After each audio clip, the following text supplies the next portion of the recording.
And this has united the opposition.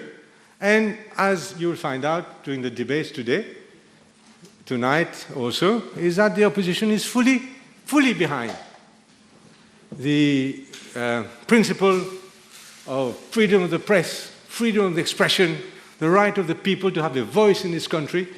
And, of course, we are against the vendetta that is being performed against certain articles, certain titles of the press and certain radios, or one particular radio, one radio in particular. Can you please remove the word vendetta? What? When you use the word vendetta that being practiced and this is imputing motives. This is interpretation. Please. No, just withdraw it and continue. What will I do? Vendetta it is my speech, Mr. Speaker. No.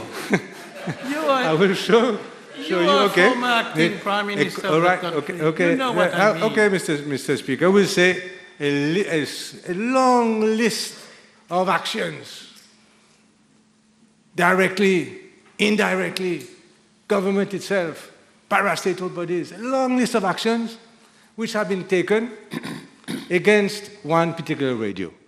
And when you listen to the Prime Minister today, you think this is just a mere piece of legislation that is being brought to put more order in the House. Well, I will show clearly, Mr. Speaker, that this is far from the case. And this bill comes as another episode in this long list of actions which have been taken against one particular radio. Mr. Speaker, though, I was just about to say, though, I think we've got our priorities wrong today. And as we speak, the UK Parliament is once again debating COVID, is once again debating the variant, Botswana variant, which is many, many miles from the UK. Yet here, we are only a few hours from Botswana and South Africa, and we have been denied the possibility of debating. But that's all I wanted to say on that issue. Mr. Speaker, we are here to consider a bill which has been brought in all urgency. We are told that it will be passed, whether it is at 2, 3, 4 a.m. in the morning. This bill will be passed and will go into law. But there is something, as I mentioned before, inavouable in this bill. There is, Mr. Speaker, apart from COVID, there's also an elephant in this room. The elephant in this room is Top FM. And there is no doubt in my mind that it is the elephant in the room, and it must be brought out clearly and identified as such. What is the rush for this bill? I think the law dates back from 2002. I think 2002, God knows, it dates back a long time ago. And it is being changed now. Why? What is the rush? Why don't we say that it has to be passed today? Because in a few days' time, Top FM is due to renew its license. And if it renews its license under the existing legislation, it will automatically be granted a license with 3-year duration. Whereas if the bill is passed today, and it is proclaimed before, I think it is mid-December when Top FM needs to renew its license, then the license will be renewed for only 1 year. We have to, Mr. Speaker, you talked about motivation. I'm saying this is the reason why this bill is being passed today. It is so that when Top FM comes for its new renewal, it will be renewed under the new legislation. That is the only plausible reason for the rush with which we are presented with this bill. We are not used to sit on a Friday. We are sitting on a Friday. Although, as you see, there are not many members in the House here. Many members are afraid to come and sit for hours in this House because, not because of me, but because of the risk of catching COVID. And that is also the truth. The government benches themselves are almost empty. I thank the Prime Minister for attending. but the rest are not here, avec raison. I don't blame them for not being here. Mr. Speaker, so I want to take you back a little bit into a long history of harassment that our friends from Top FM have been subject to. And at the time, I must say, it was well known that Top FM was very close to the government, for whatever reason.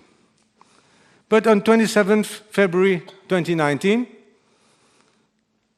Top FM took the unfortunate decision, unfortunate for Top FM, probably fortunate for the rest of us, of challenging in court the granting under whatever condition, the granting of 2 radio licenses, one to Planet FM, I think, which was closed down, went bankrupt a little bit later, and the famous Waza FM, which is very, very critical of the opposition. Now, so on 27th February, Top FM goes down and lodges its case in court. Immediately, Mr. Speaker, would you believe, immediately, Top FM is faced with a catalogue of horrors, which when I tell you, Mr. Speaker, you will yourself be horrified at what Top FM has suffered, Mr. Speaker, since daring to challenge the 2 licenses that were granted to Waza and Planet FM. Mr. Speaker, it had, Top FM, a contract with State Bank of Mauritius. And so we're talking about 27th of February, it lodges the case. When, Mr. Speaker, do you think that SBM, State Bank of Mauritius, rescinds and terminates the advertising contract with Top FM? When?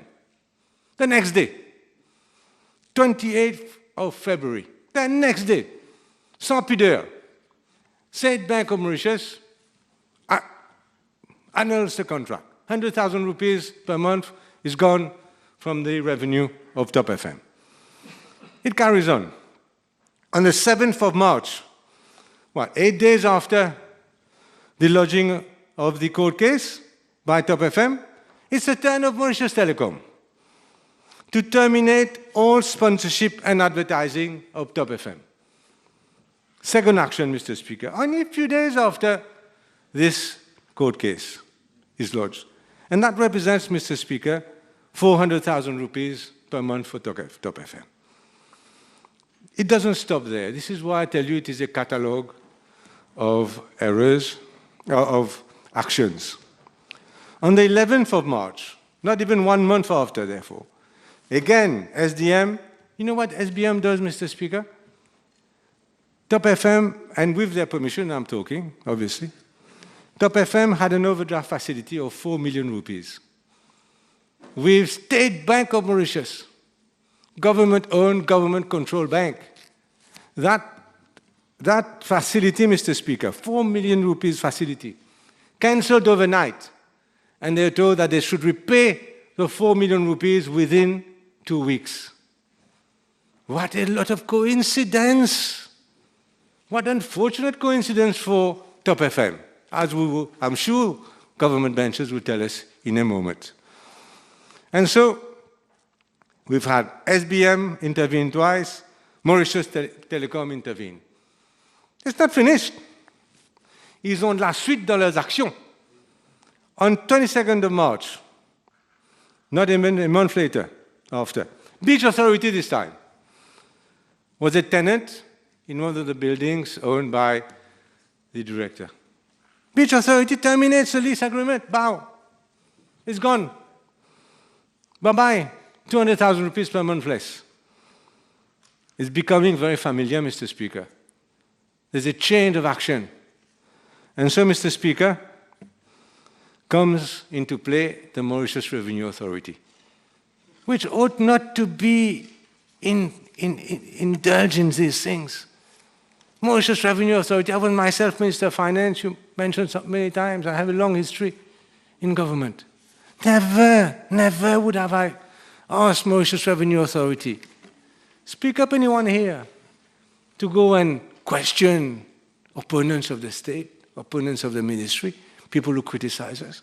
Mauritius Revenue Authority enters into the game. And we know the huge powers that the MRA has, far greater powers than...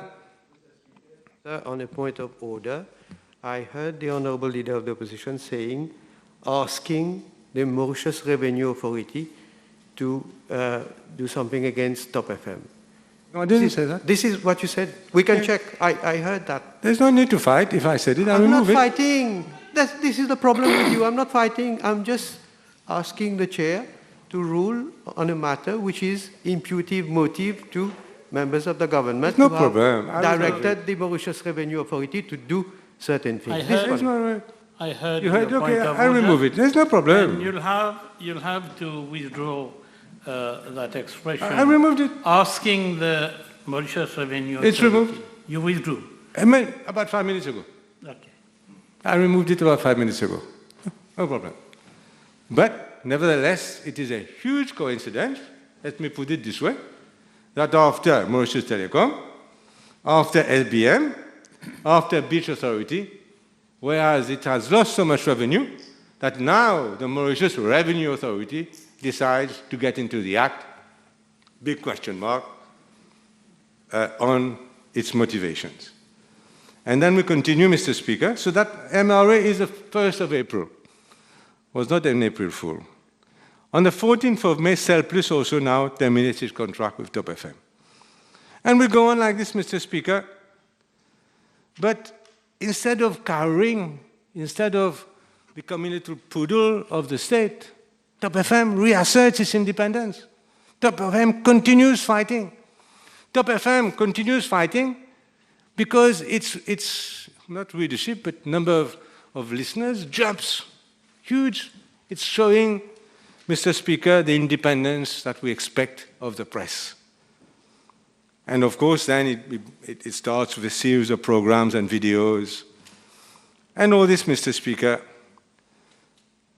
upsets the IBA and follows a series of suspensions, I think 4 suspensions, and there are cases in court for abuse of power, lots of things like that going on, Mr. Speaker. But let's just take it from the start.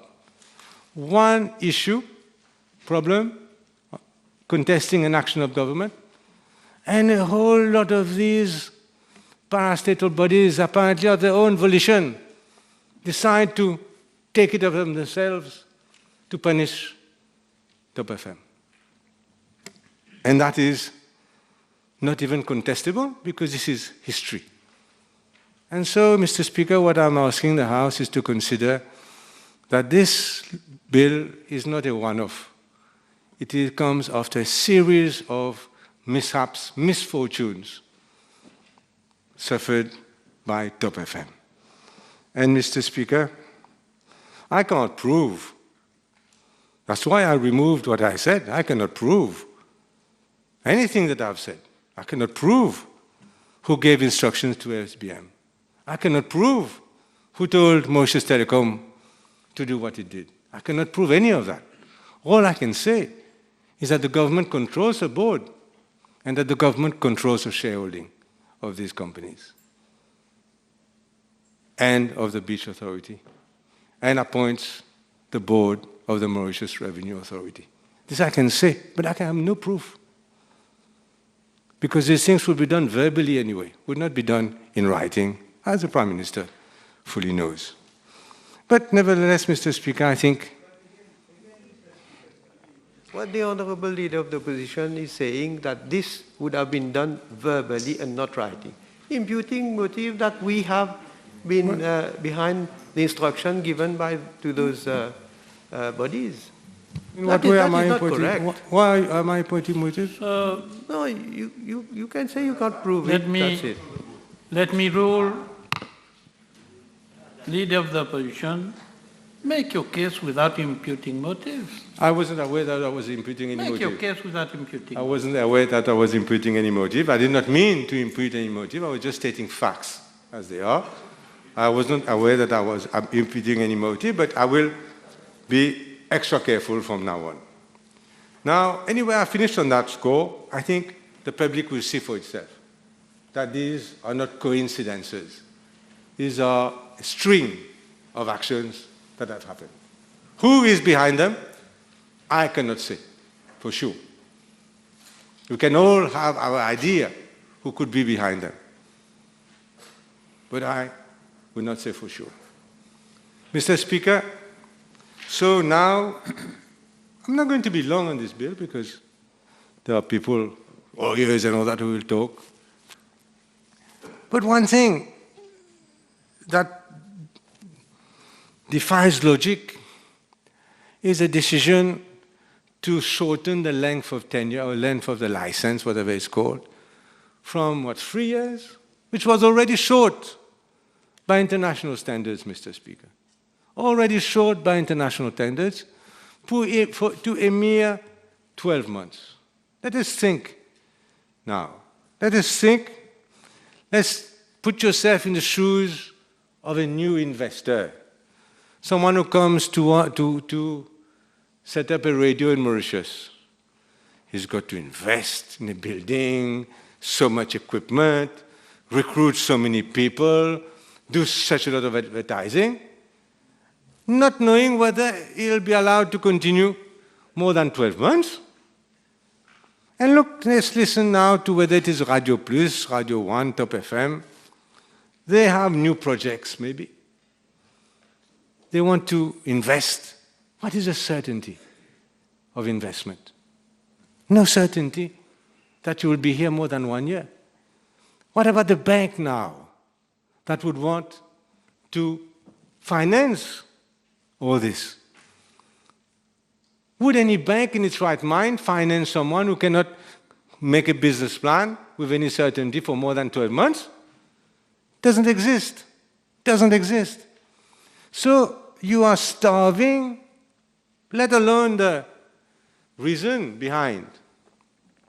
You are starved, but the economic truth is that you are starving the sector of investment because no one in his right mind would invest with only a year certainty to recoup any of its investment.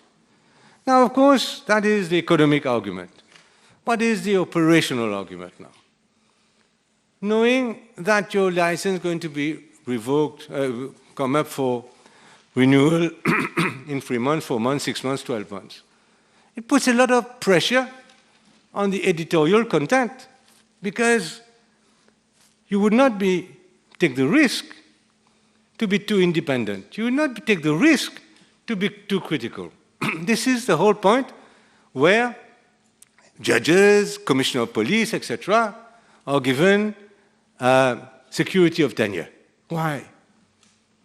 Because you want them to be independent. You want them to be free to act. And here, it is the opposite. It is bringing them back, keeping them as the press, the radios, as a little poodle by the side of government. And so, Mr. Speaker, to prove my point, I looked at the major countries. Major countries. The UK, Mr. Speaker, gives you a license for 5 years. Australia, up to 5 years. New Zealand, 10 years. I think you looked at India, 5 years. India, 5 years. Other countries, 8 years. Because it is a major enterprise, a radio. You need to secure it and encourage it to invest, and you need to give it independence of operation. We'll come later to complaints and all that, administrative penalties, etc. So that is one thing. We are, in fact, Mr. Speaker, having an épée de Damoclès all the time on our radios. Mr. Speaker, all this, of course, will be looked at by the independent broadcasting authority. But how independent is any of our institutions? How independent is the independent broadcasting authority? We don't need to talk about the Electoral Supervisory Commission, the Electoral Boundaries Commission, etc. Let's just talk about this one, how independent it is. When all members are named, personally appointed by the Prime Minister or the Cabinet, or government at least, and whether or not becomes consultation with the leader of the opposition, that is just a formality, as we all know. It is independent, it is appointed. And usually, in 99% of the cases, all these are political activists, clear, unashamed, nothing to be ashamed of, but clear political activists appointed, as is the case in the IBA. And I understand my predecessor, Alvin Boulel, had objected to the appointment of the chairman. And if you look at I don't want to give any names, but if you look at the names of the people there, clearly it is a non-independent broadcasting authority. And that is a problem, Mr. Speaker, because when you have doubts on the independence in practice of institutions, then the law itself becomes an ass, the law itself becomes completely useless. And that is the problem with the power given for administrative penalties, the power for disciplinary proceedings, etc. There is no independence, only independence is in the word itself. Apart from the title, there is no independence in the Independence Broadcasting Authority, Mr. Speaker.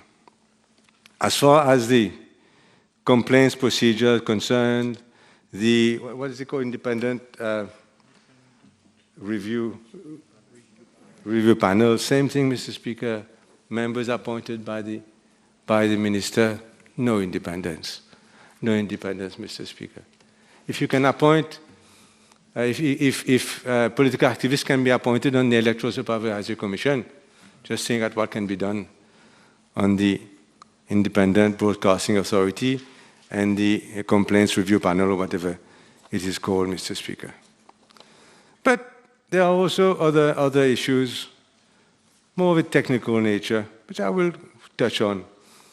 This obligation in Section 18A to disclose sources. Now, the Prime Minister took some examples of, I don't know which law, where you are forced to disclose your source. But this is the press.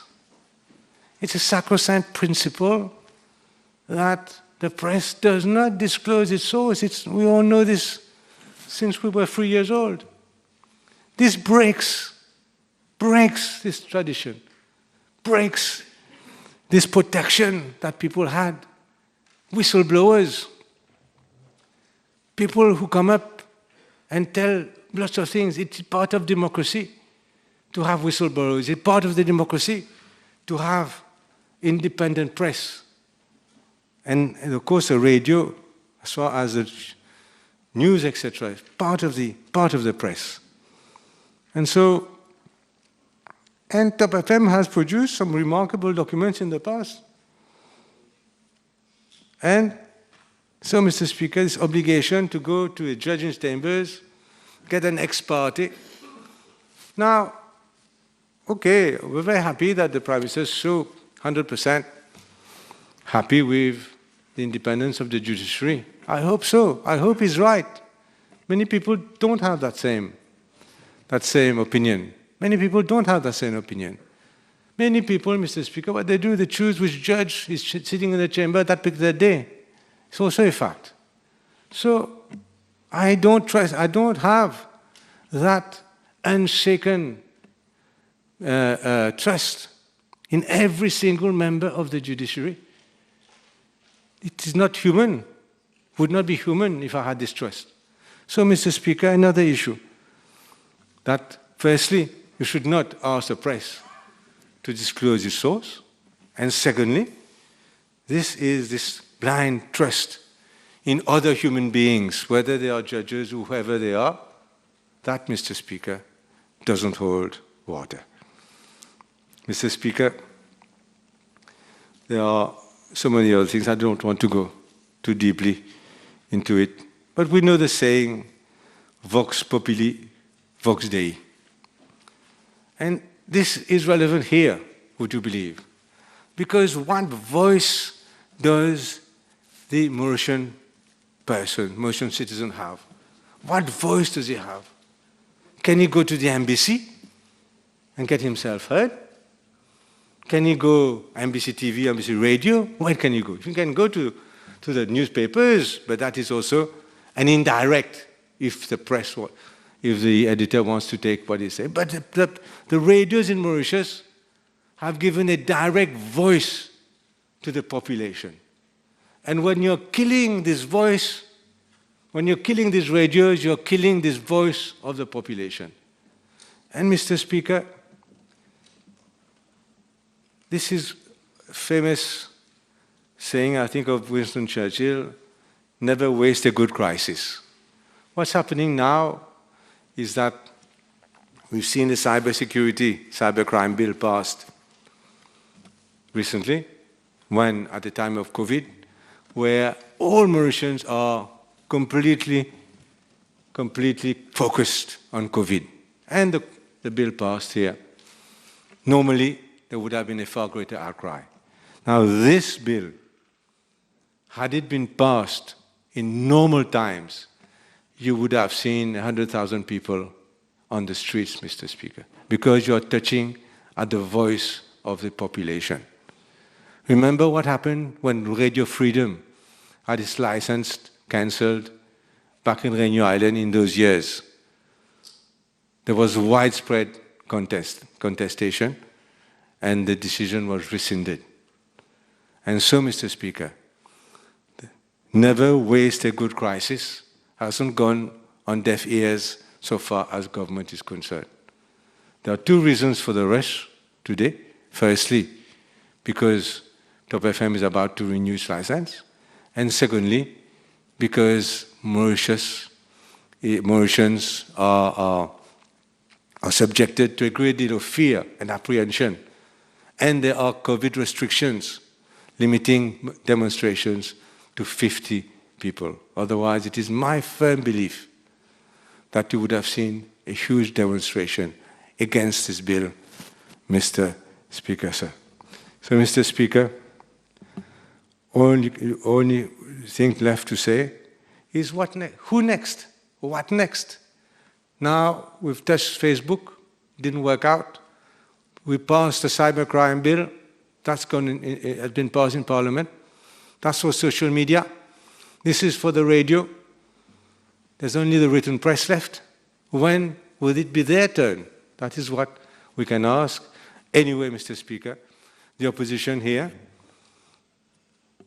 from what I have seen, all members of the opposition are 1,000% behind the independent radios of this country, and we will support them and do whatever we can to get them out of the claws of this new industrial, independent broadcasting authority, as government wishes to vote in the coming hours of today and tonight. Thank you very much.